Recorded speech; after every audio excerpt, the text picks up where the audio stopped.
హరి ఓం వీక్షకులారా, lucky Bhaskar సినిమాలో సూరజ్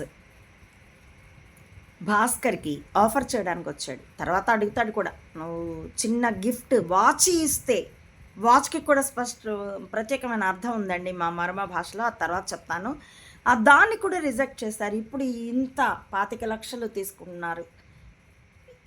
ఎందుకంటే BR వాల్యూలో 1% నాకు ఇవ్వాలని చెప్పాడు. నా రేట్ నేనే చెప్పుకుంటానంటూ మరో టూ థింగ్స్ అంటూ. రెండోది ఏంటంటే, ఏ కంపెనీ షేర్స్ అయినా కొనడానికి అమ్మడానికి ఒకరోజు ముందు నాకు ప్రయర్ ఇంటిమేట్ చేయాలంటే, సేమ్ హర్షద్ మెహతా లేదా హర్ష మెహ్రా ఏ అవినీతి చేశాడో బైబ్యాక్ ఆఫ్ ది షేర్స్ అన్నారు ఆ రోజుల్లో. దానికి పెట్టిన పేరు.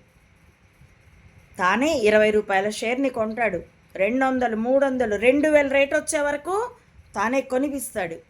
వెంటనే దాన్ని అమ్మేస్తాడు. ఆ కంపెనీ షేరు, దాని ఉత్పత్తి, అది షేర్ హోల్డర్స్కి ఇచ్చిన డివిడెండ్, వాటిని బట్టి కాదు షేర్ వాల్యూ పెరిగింది. దలాల్ స్ట్రీట్ బిఎస్ఈ బిల్డింగు, 29 అంతస్తుల బిల్డింగు, అందులో జరిగే మాయాజాలం మహా పెద్దది. అది ఒక్క ఇండియాలో ఉన్నటువంటి షేర్ మార్కెట్ బిల్డింగ్స్లోనే కాదు, ఆ ఫ్లోర్స్ మీదే కాదు, ఇంటర్నేషనల్గా. కాబట్టి పీవీకి పట్టుబడినప్పుడు ఇంటర్నేషనల్గా ఎన్ని దేశాల షేర్ మార్కెట్లు కుప్పకూలాయో ఆ లెక్కలన్నీ నాకు తెలుసు, రాసి పెట్టుకున్నాను కూడా అప్పట్లో. తదుపరి దాన్ని అమ్మఒడి, అందుకే చెప్పాను అమ్మఒడి మీకు ఎఫ్ఐఆర్ అని. దాంట్లో ఆర్థిక రంగం ద్వారా భారతీయత మీద కుట్ర, 43కి పైగా ఎపిసోడ్స్ టెక్స్ట్ మ్యాటర్ ఇచ్చానండి. ఒక్కొక్కటి 10, 12, 20 పేజీల వరకు ఉండేటటువంటివి. కాబట్టి దానిలో అతడు చెప్తాడన్నమాట.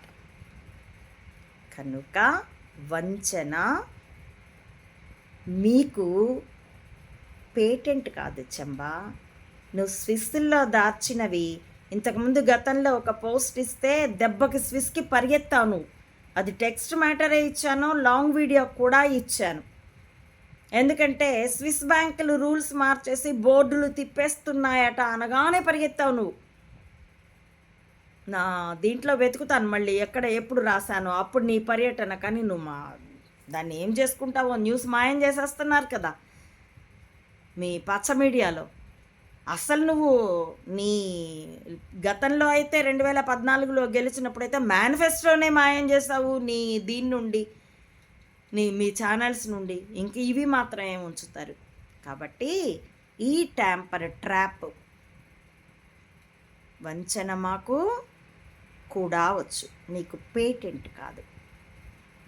ఇక్కడ భాస్కర్ ఆ మెహతా నుండి డబ్బులుగా తీసుకుంది.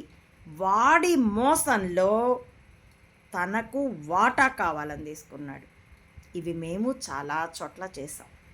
అవును, శ్రీకృష్ణుడే చెప్పాడు.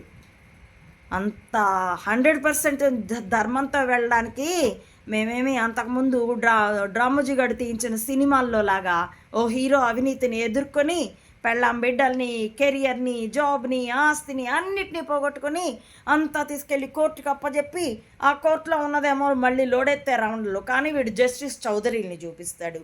అంతా అయిపోయాక జనం జేజేలు కొడుతూనో లేకపోతే కళ్ళ నీళ్లు పెడుతూనో ఉంటే తను చీకట్లో కలిసిపోవడం లాంటి ఎర్రి పీనుగులంగా మేము.